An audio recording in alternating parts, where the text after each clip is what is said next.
Assalamualaikum warahmatullahi wabarakatuh. Kami dari kelas 11 MIPA 3, kelompok 4 akan menampilkan kisah bawang merah dan bawang putih. Saya Alrifki Suryabawa, nomor absen 4 sebagai narator. Saya Muhammad Zaki Adriano, nomor absen 20 sebagai ayah dan paman. Saya Desyati Naura, nomor absen 25 sebagai bawang putih. Saya Sofi Briana Ningrat, nomor absen 28 sebagai ibu tiri. Saya Dewi Ramadhani Hakiki, nomor absen 6 sebagai bawang merah. Saya Widya Puspita Rahmat, nomor absen 34 sebagai nenek. Bawang merah dan bawang putih. Dahulu kala ada sebuah desa yang bernama Desa Bumbu. Desa ini sangat subur, pohon dan lebat tumbuh di sana.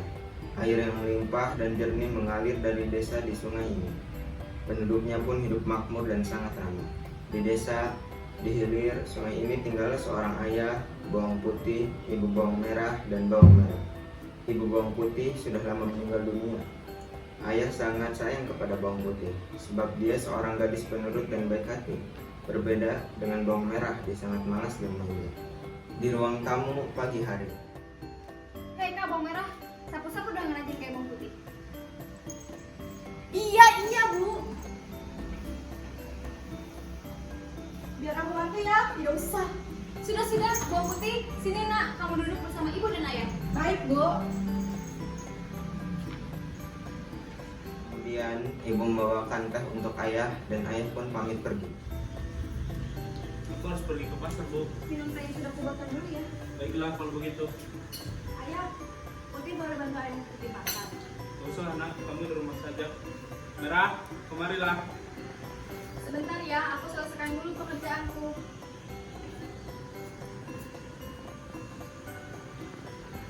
Kalian memang anak-anak yang rajin. Saya bangga dengan kalian. Oh iya putih, kamu bisa membantu aku mencuci di sungai? Jangan senang hati, aku ambil baju kakak dulu ya. Ya sudah, aku berangkat dulu ya. Ya, hati-hati di jalan. Tidak lama kemudian, ayah meminum teh yang sudah dibuatkan oleh ibu. Ternyata teh tersebut telah dicampur dengan racun oleh ibu bawang merah. Beberapa saat kemudian, dia merasakan perutnya sedikit sakit.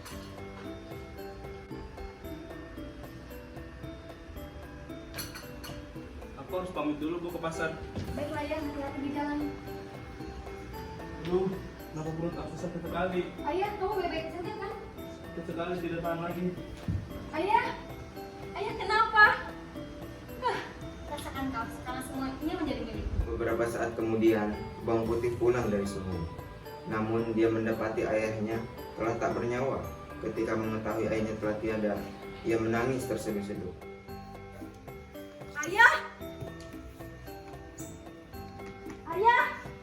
Ayah kenapa? Bangun. Kini ayah dan ibu bawang putih telah tiada. Bawang putih sangat merasa sedih. Dia selalu dijadikan pembantu oleh ibu tiri dan bawang merah. Iya kak, ada apa? Cepat siapkan makanan. Baik kak, akan putih siapkan.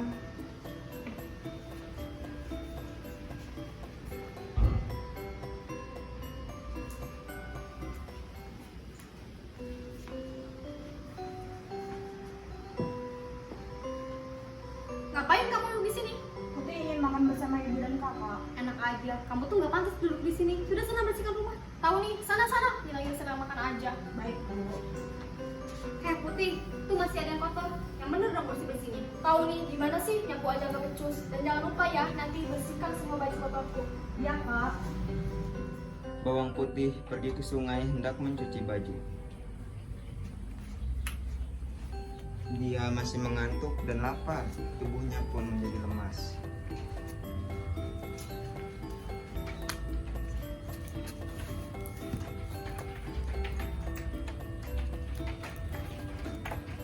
Bawang putih tidak sengaja menghanyutkan selendang kesayangan ibu tirinya. Ketika bawang putih memasukkan cucian ke dalam ranjang, dia terkejut karena tersadar bahwa selendang ibu tirinya hanyut. Aduh, bagaimana ini? Selendang merah kesayangan ibu telah hanyut. Bawang putih pun pergi menyusuri sungai untuk mencari selendang ibu. Di tengah perjalanan, dia bertemu dengan seorang paman. Paman, apakah kau melihat selendang warna merah yang telah hanyut di sungai? Oh iya, paman melihatnya. Sepertinya selendang itu diambil oleh seorang nenek yang sedang cuci pakaiannya di sungai. Apakah paman tahu di mana rumah nenek tua itu? Rumah nenek tua itu ada di atas gunung. Oke, baiklah paman. Terima kasih. Bawang putih pun segera pergi menaiki gunung. Di sana dia menemukan sebuah rumah kayu. Bawang putih pun langsung mengetuk pintu rumah tersebut. Permisi, apakah nenek menemukan selendang merah yang hanyut di sungai? Ada cucu datang. Siapa namamu? Aku Putih, Nek. Ayo, silakan masuk.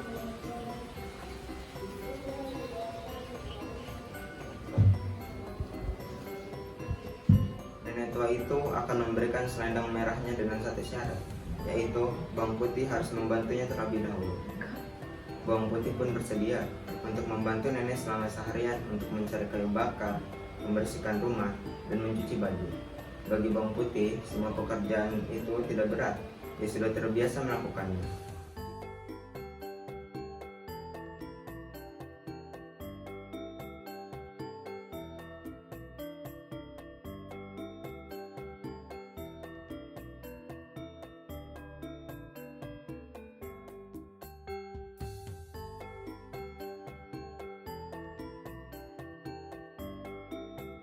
Bawang putih, ini selendang merah yang kamu cari. Aku akan memberikan hadiah sebuah labu karena kamu telah membantuku. Ayo pilih labu yang kamu suka. Aku pilih yang kecil saja, Nek. Baiklah, silakan ambil. Tetapi ingat ya, jangan dulu dibuka sebelum kamu sampai di rumah. Baik, Nek. Putih pamit pulang dulu ya.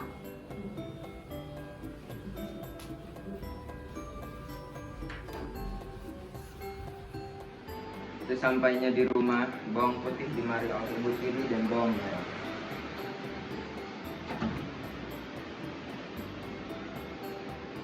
Hei Kak, Bawang Putih. Dari mana saja kamu? Tahu nih, kita sudah sangat lapar menunggu dari tadi. Mereka melihat labu yang dibawa Bawang Putih. Dari mana kamu mendapatkan labu itu? Lalu Bawang Putih pun menceritakan semuanya. Jadi gini Bu, saat aku sedang mencuci selendang ibu hanyut, lalu ada seorang paman yang melihat selendang itu diambil oleh seorang nenek dan memberitahu orang rumah nenek tersebut. Jadi aku pergi ke rumah si nenek, lalu si nenek memberikan 2 labu besar dan labu kecil sebagai hadiah. Alangkah terkejutnya sebab isi labu itu penuh dengan perhiasan yang berkilauan.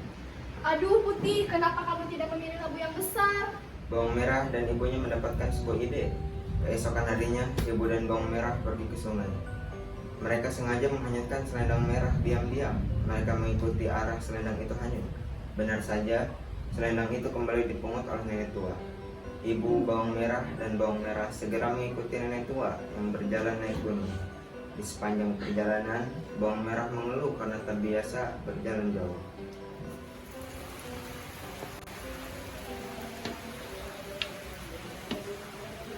Aduh, capek sekali Bu, kita pulang saja yuk. Sabar, sebentar lagi kita akan mendapatkan perhiasan lebih banyak dari Bawang Putih. Tapi aku capek Bu. Bu bilang sabar. Semuanya di rumah nenek tua itu, Ibu Tiri dan Bawang Merah mengetuk pintu. Nenek tua menyambutnya dengan baik, kemudian Ibu Tiri dan Bawang Merah berpura-pura sedih dan menanyakan soal selendang. Nenek yang baik hati, apakah kau melihat selendang merah milik ibuku? Oh iya, tadi kebetulan nenek temukan di sungai. Silakan masuk. Seperti halnya dengan Bawang Putih, si nenek baru akan memberikan selendang itu jika mereka membantunya. Dengan terpaksa demi mendapatkan buah labu itu, mereka bekerja membantu nenek meski sambil mengeluh.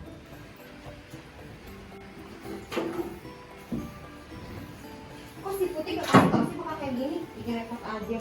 Tahu nih Bu, nanti kita kasih pelajaran saja. Akhirnya selesai sudah pekerjaan mereka di rumah nenek. Mereka pun pamit.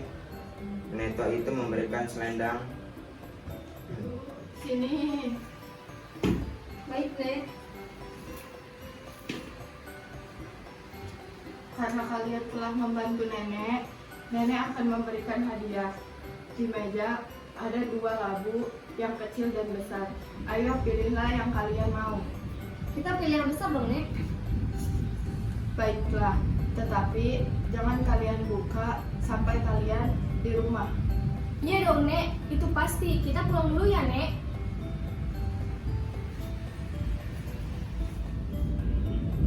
Di tengah perjalanan, Ibu Tiri membawa labu besar itu. Mereka sudah tidak sabar dengan perhiasan yang akan mereka dapatkan. Ayo kita buka sekarang saja buku ini. Nenek tua itu kan tidak tahu. Ayo kita buka, ibu pun penasaran. Namun, alangkah terkejutnya mereka, sebab isi labu itu adalah binatang-binatang berbisa, seperti ular, kalajengking, laba-laba, dan kelabang. Ah, apa ini? Kenapa isinya binatang-binatang ini? Ah! Karena mereka masih di tengah hutan, maka tidak ada yang menolong mereka. Ibu bawang merah dan bawang merah pun mati keracunan karena bisa ular. Keserakahan mereka membawa mereka dalam malapetaka. Sementara itu, bawang putih hidup bahagia. Perhiasan pemberian nenek itu membuatnya kaya raya. Dia meneruskan usaha ayahnya dan menikmati buah hasil kesabarannya sebagai anak yang berbakti. Jadi pesan yang bisa diambil adalah orang yang berbuat jahat dan serakah akan mendapatkan ganjaran yang setimpal. Namun setiap perbuatan yang baik akan mendapatkan hasil yang baik juga. Sekian penampilan dari kami, kurang lebihnya mohon maaf. Wassalamualaikum warahmatullahi wabarakatuh.